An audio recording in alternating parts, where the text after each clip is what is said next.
Dear students, Jai Jinendra. This is in continuation with the chapter that I was doing with you, foreign exchange. Now, as I have told you in my previous class, that foreign exchange rate is determined at the point of intersection of demand and supply of foreign exchange. Today we are going to elaborate the demand side factors of foreign exchange and supply side factors of foreign exchange, and would try to see the shape of the curves. On the demand side of foreign exchange is the imports. Whenever I want to import something, I have to make payment in foreign exchange, so it is one of the factors on the demand side. Similarly, when I am investing abroad, I would like to invest in their currency, and so it is again a demand side factor. Then we have foreign tours.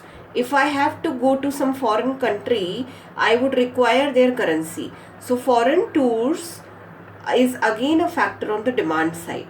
Then we talk about sending gifts abroad. If I have to send some gift abroad, I have to use it and send it in their currency. So again, it is one of the factors on the demand side. Now, listing of this demand side factors, you can be asked as a 3-mark question, which is a common feature in CBSE exam. They can ask you to list down demand side factors of foreign exchange. Now, coming to the supply side factors of foreign exchange, we have exports. Basically, supply side factors are those factors which bring in foreign exchange. When I am exporting something, there is an inflow of foreign exchange in my country.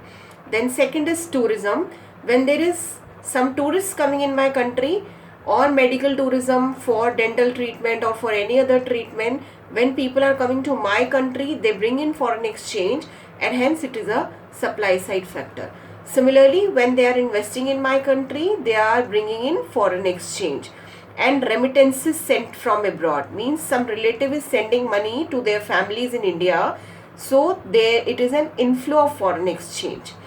Then loan from abroad, when I am taking a loan from outside country, there is an inflow of foreign exchange, and it is called a supply side factor. And then speculation basically means shares and other things, portfolio investment. So all these are the factors on the supply side of the foreign exchange.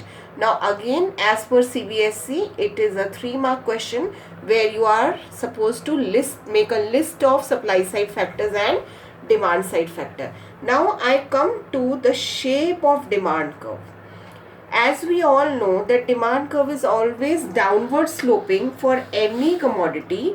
Similarly, foreign exchange is treated like any other commodity, and the shape of demand curve is that it is a downward sloping curve. This curve slopes like this. The reason for downward sloping curve is the inverse relation between price and quantity. Now here price would mean exchange rate.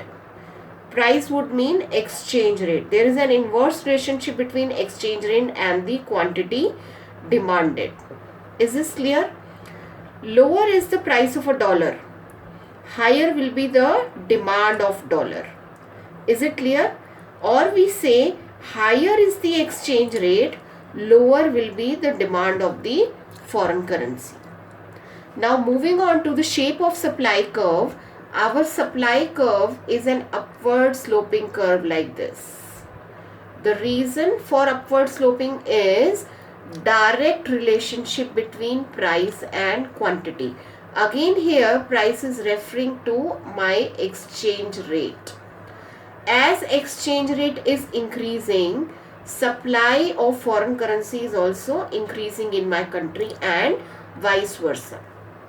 Now look at this example. In this example, earlier situation was $1 equals 50 rupees. Now something happened in the economy, maybe devaluation or depreciation, which I will discuss in the subsequent lectures. This rate had increased from $1 to 60 rupees. Now when there is increase like this, then what will increase? Will the demand of this will increase or supply will increase? The answer is supply of foreign exchange will increase, because as exchange rate is increasing, here can you see exchange rate is increasing? Initially it was 50 rupees, now it is 60 rupees. So as exchange rate is increasing, there is a direct relationship with the supply. So supply of foreign exchange will increase and demand of foreign exchange will fall. Let us review it from another different angle. Now a person who was bringing in $1 in my country was initially able to purchase 50 rupees goods worth in my country.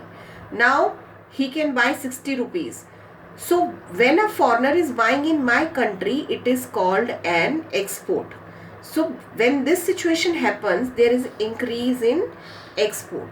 And as export increases, export is one of the factors of the supply side. So I say that in this situation, supply is increasing. And now look from the point of view of import. Earlier I had to pay 50 rupees to import good worth $1.